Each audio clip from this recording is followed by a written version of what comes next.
கர்த்தருடைய பரிசுத்த நாமம் மகிமைப்படுவதாக. புலம்பல் 3ஆம் அதிகாரம் 57ஆம் வசனம்.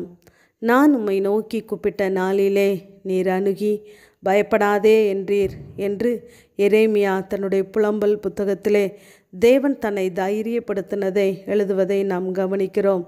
நாமும் கூட அநேக நேரங்களிலே நாம் நினைப்பதற்கு எதிரான சூழ்நிலைகள் நம்முடைய வாழ்க்கையிலே நடைபெறும் பொழுது சகாயம் செய்வதற்கு யாரும் இல்லாத நேரத்திலே நாம் பயந்து விடுகிறோம். அதை யாரிடமாவது நாம் பேசி தீர்க்க முயற்சிக்கிறோம்.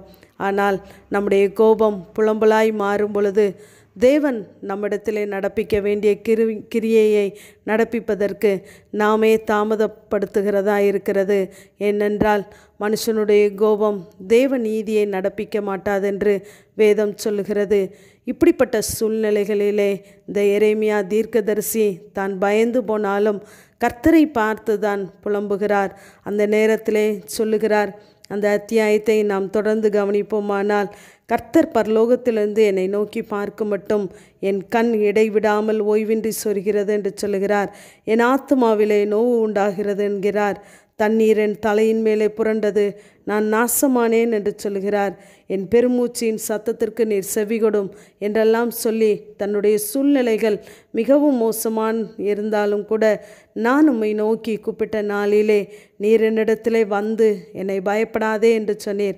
அது மாத்திரமல்ல, என்னுடைய ஆத்துமாவின் வழக்கை நடத்தினீர், என் பிராணனை மீட்டு கொண்டீர் என்றெல்லாம் தேவனை மகிமைப்படுத்துவதை நாம் கவனிக்கலாம். நாமும் கூட நம்முடைய சூழ்நிலைகள் எல்லாவற்றிலும் தேவனை மாத்திரம் நோக்கி கூப்பிடும் பொழுது அவர் நம்மை தைரியப்படுத்துகிறவராய், நம்மோடு கூட இருக்கிறவராய், நம்மை தேற்றுகிறவராய் இருக்கிறார். சங்கீதக்காரன் சொல்லும் பொழுது, என் தேவனாகிய கர்த்தாவே உம்மை நோக்கி கூப்பிட்டேன், என்னை நீர் குணமாக்கினீர் என்று சொல்கிறார். நம்முடைய பலவீனத்தின் நேரம் பரிகாரியாகிய தேவனை நாம் நோக்கி கூப்பிடுவோமானால் அவர் நம்மை குணமாக்க போதுமானவர். நான் துயரப்படுகிற நாளிலே உம்மை நோக்கி கூப்பிடுவேன், நீர் என்னை கேட்டருளுவீர் என்று சொல்லுகிறார். நம்முடைய துயரத்தின் நேரம், துக்கத்தின் நேரம், தனிமையின் நேரம் தேவனை நோக்கி கூப்பிடும் பொழுது அவர் நம்முடைய காரியங்களை கேட்டு நமக்கு பதில் செய்கிற நல்ல தேவன்.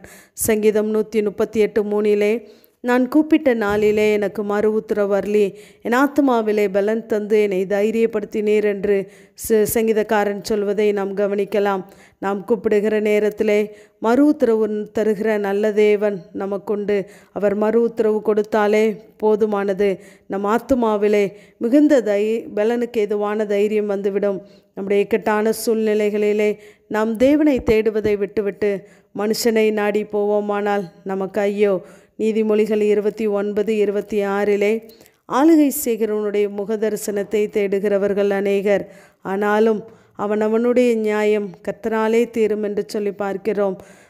நாம் மனிதர்களை நோக்கி பார்ப்பதை விட்டுவிட்டு அவர்கள் சகாயம் செய்வார்கள் என்று நாம் அவர்கள் பட்சத்திலே நிற்பதை விட்டுவிட்டு முதலாவது தேவனுடைய சமூகத்தை நாம் நாடும் பொழுது, தேவனுடைய சமூகத்தை நாம் தேடும் பொழுது நமக்கு உதவி செய்கிற தேவன் நமக்காய் ஏற்படுத்தி வைத்த நன்மைகளை நமக்கு தர அவர் போதுமானவராகவே இருக்கிறார்.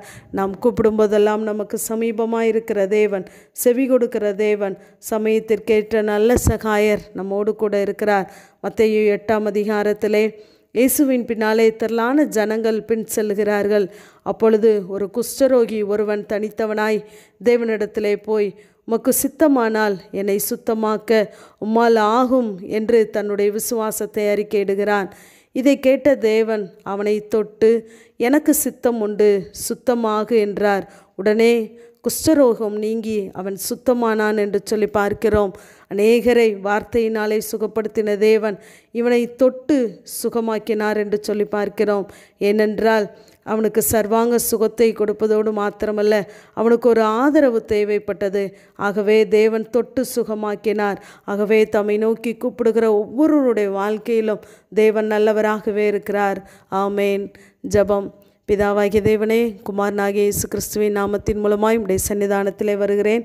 உம்மை நோக்கி கூப்பிடுகிற யாவர் மேலும் கிருபை மிகுந்தவருமாயிருக்கிறீர் என்ற வேத வார்த்தையின்படி உம்மை நோக்கி கூப்பிடுகிற ஒவ்வொரு பிள்ளைகள் மத்தியிலும் உம்முடைய கிருபையை இந்த காலை வேளையிலே பொழிந்தருளும்படியாய் ஜெபிக்கிறேன். நீ தேற்றுகிற, அரவணைக்கிற நல்ல தகப்பன் எங்களோடு கூட இருந்து வழி நடத்துங்க.